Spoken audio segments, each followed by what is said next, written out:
Elvin D. Idonga from Busuanga, the Vice Mayor of Busuanga. I'm happy, first of all, nandito ako to witness the sign of a memorandum of agreement for the project of Yangmon to Busuanga. And the Yangmon is responsible to the project that it will be happen to Busuanga. First of all, masaya po tayo na magkakaroon po tayo ng sustainable and for the energy renewable energy for Busuanga. Alam naman po natin na na-sustain po natin, nagkukulang po tayo sa kuryente at darating ang panahon na ito ay maging katugunan sa nagiging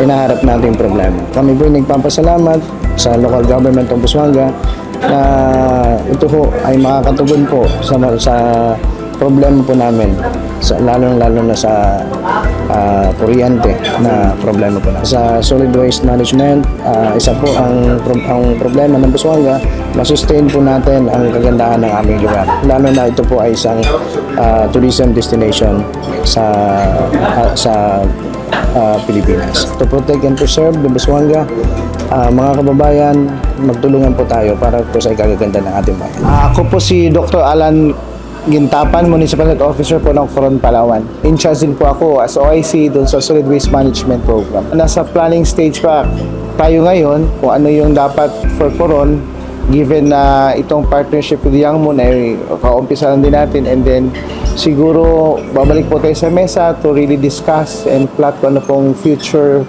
projects or directions po ng both parties getting towards environmental protection po ng bayan ng Coron, sir.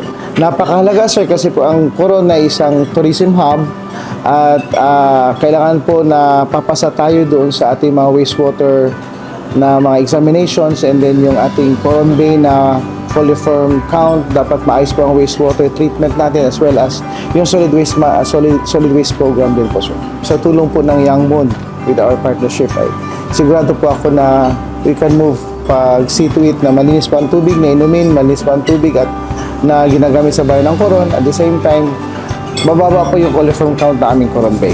Sa ngayon, nag-uumpisa na kami pakunti-kunti, paunti-unti with the wastewater through our small scale na STP.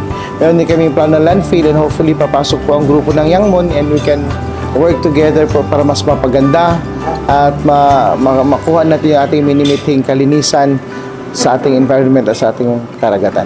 Para po sa bayan ng Coron, asahan niyo po na ang munisipyo ng Coron po sa pangunguna po ating mahal na Mayor Marjo Reyes at Vice Mayor Asiel Palangka, kasama po ng sangguniang bayan members, ay gagawin po nila lahat para po mabigay sa Coron, maging maayos ang Coron at maging malinis at maging tourist friendly po in this year and the coming years.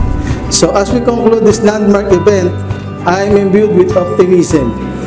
Today, the synergy between Yangmon Philippines INC under the strategic leadership of Engineer Maria Cleopas Maceda and the vibrant municipalities of Coron and Busuanga, steered by Honorable Mayor Mario T. Reyes and Honorable Elizabeth Cervantes, marks the beginning of transformative journey with the steadfast support of Yangmon USA, the CEO, Mr. Greg Wakachuki.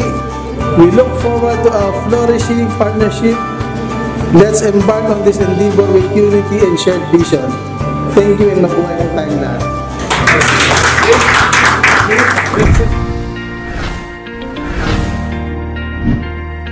Environment, social, and governance. The ESG of Yangmon, Philippines. Responsible today, sustainable tomorrow.